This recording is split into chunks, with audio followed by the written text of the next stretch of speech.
Luc chapitre 7. Après avoir achevé tous ses discours devant le peuple qui l'écoutait, Jésus entra dans Capernaum. Un centenier avait un serviteur auquel il était très attaché et qui se trouvait malade, sur le point de mourir. Ayant entendu parler de Jésus, il lui envoya quelques anciens des Juifs pour le prier de venir guérir son serviteur. Ils arrivèrent auprès de Jésus et lui adressèrent d'instantes supplications, disant « Il mérite que tu lui accordes cela, car il aime notre nation et c'est lui qui a bâti notre synagogue. » Jésus étant allé avec eux n'était guère éloigné de la maison quand le centenier envoya des amis pour lui dire « Seigneur, ne prends pas tant de peine, car je ne suis pas digne que tu entres sous mon toit. C'est aussi pour cela que je ne me suis pas cru digne d'aller en personne vers toi, mais dis un mot, et mon serviteur sera guéri, car moi, qui suis soumis à des supérieurs, j'ai des soldats sous mes ordres, et je dis à l'un va, et il va, à l'autre viens, et il vient, et à mon serviteur fait cela, il le fait. » Lorsque Jésus entendit ces paroles, il admira le centenier, et se tournant vers la foule qui le suivait, il dit « Je vous le dis, même en Israël, je n'ai pas trouvé une aussi grande foi. » De retour à la maison, les gens envoyés par le centenier trouvèrent guéri le serviteur qui avait été malade. Le jour suivant, Jésus alla dans une ville appelée Naïm. Ses disciples et une grande foule faisaient route avec lui. Lorsqu'il fut près de la porte de la ville, voici, on portait en terre un mort, fils unique de sa mère qui était veuve. Et il y avait avec elle beaucoup de gens de la ville. Le Seigneur, l'ayant vue, fut ému de compassion pour elle et lui dit « Ne pleure pas. » Il s'approcha et toucha le cercueil. Ceux qui le portaient s'arrêtèrent et il dit « Jeune homme, je te le dis, lève-toi. » Et le mort s'assit et se mit à parler. Jésus le rendit à sa mère.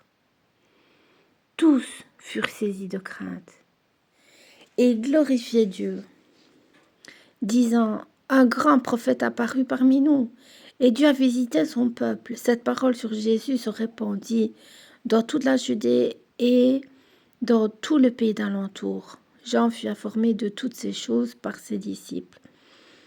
Il en appela 2 et les envoya vers Jésus pour lui dire « Es-tu celui qui doit venir, ou devons-nous en attendre un autre ?» Arrivés auprès de Jésus, ils dirent « Jean-Baptiste nous a envoyés vers toi pour dire « Es-tu celui qui doit venir, ou devons-nous en attendre un autre ?» Alors même Jésus guérit plusieurs personnes de maladies, d'infirmités, d'esprits malins. Il rendit la vue à plusieurs aveugles. Et il leur répondit, allez rapporter à Jean ce que vous avez vu et entendu. Les aveugles voient, les boiteux marchent, les lépreux sont purifiés, les sourds entendent, les morts ressuscitent. La bonne nouvelle est annoncée aux pauvres. Heureux celui pour qui je ne serai pas une occasion de chute. Lorsque les envoyés de Jean furent partis, Jésus se mit à dire à la foule au sujet de Jean, « Qu'êtes-vous allé voir au désert, un roseau agité par les vents? Mais qu'êtes-vous allé voir, un âme vêtu d'habits précieux? Voici, ceux qui portent des habits magnifiques et qui vivent dans les délices sont dans les maisons des rois. Qu'êtes-vous donc allé voir, un prophète? Oui, vous dis-je, et plus qu'un prophète, c'est celui dont il est écrit. Voici, j'envoie mon messager devant ta face pour préparer ton chemin devant toi. Je vous le dis, parmi ceux qui sont nés de femmes, il n'y en a point de plus grand que Jean. Cependant, le plus petit dans le royaume de Dieu est plus grand que lui. Et tout le peuple qui l'a entendu, et même les publicains, ont justifié Dieu en se faisant baptiser du baptême de Jean. Mais les pharisiens et les docteurs de la loi, en ne se faisant pas baptiser par lui, ont rendu nul à leur égard le dessein de Dieu. Dessein D-E-2-S-E-I-N. À qui donc comparerai-je les hommes de cette génération? Et à qui ressemblent-ils? Ils ressemblent aux enfants assis dans la place publique et qui, se parlant les uns aux autres, disent Nous vous avons joué de la flûte et vous n'avez pas dansé. Nous vous avons chanté des complaintes et vous n'avez pas pleuré. Car Jean-Baptiste est venu ne mangeant pas de pain et ne buvant pas de vin, et vous dites, il a un démon. Le Fils de l'homme est venu, mangeant et buvant, et vous dites, c'est un mangeur et un buveur, un ami des publicains et des gens de mauvaise vie. Mais la sagesse a été justifiée par tous ses enfants. Un pharisien pria Jésus de manger avec lui. Jésus entra dans la maison du pharisien et se mit à table. Et voici une femme pécheresse qui se trouvait dans la ville, ayant su qu'il était à table dans la maison du pharisien, apporta un vase d'albâtre plein de parfums et se tint derrière, aux pieds de Jésus. Elle pleurait et bientôt elle les mouilla de ses larmes, puis les essuya avec ses cheveux, les baisa et les oignit de parfum.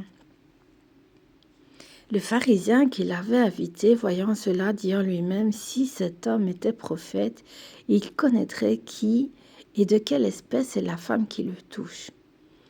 Il connaîtrait que c'est une pécheresse. Jésus prit la parole et lui dit, Simon, j'ai quelque chose à te dire. Maître, parle, répondit-il. Un créancier avait 2 débiteurs. L'un devait 500 deniers et l'autre 50. Comme il n'avait pas de quoi payer, il leur remit à tous 2 leurs dettes. Lequel l'aimera le plus? Simon répondit, celui, je pense, auquel il a le plus remis. Jésus lui dit, tu as bien jugé.